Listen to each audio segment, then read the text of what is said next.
বিধান হচ্ছে যদি এই পত্রিকায় বিজ্ঞপ্তি প্রকাশের পরেও আসামিরা আদালতে উপস্থিত না হন তাহলে আদালত তাদের অনুপস্থিতিতে বিচারের রাস্তায় অগ্রসর হবে।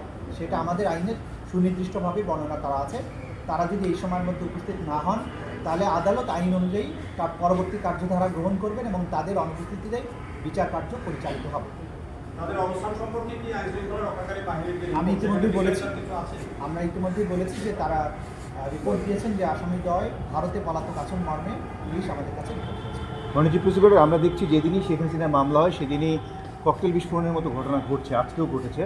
সেক্ষেত্রে এটাকে বিচার বাধাগ্রস্ত করার কোনো ইয়ে মনে করেন কিনা আপনারা? আমরা এগুলো আমলে নিচ্ছি না। আইন শৃঙ্খলা রক্ষাকারী বাহিনী এগুলো ডিল করবেন। আমাদের বিচার প্রক্রিয়া এটা ন্যায়সঙ্গত বিচারের প্রক্রিয়া। বাংলাদেশে যে অপরাধ হয়েছে সেটার বিচার হতে হবে, এটা ন্যায় বিচারের দাবি, আইনের দাবি, জাতীয় প্রত্যাশা। সেটা স্মুথলি অগ্রসর হতে থাকবে। কেউ যদি এটাকে বাধাগ্রস্ত করার চেষ্টা করে, কেউ যদি আইন অমান্যকারী কোনো কাজ করে, সেই ব্যাপারে যথাযথ আইনি ব্যবস্থা গ্রহণ করা হবে। সেখানে তো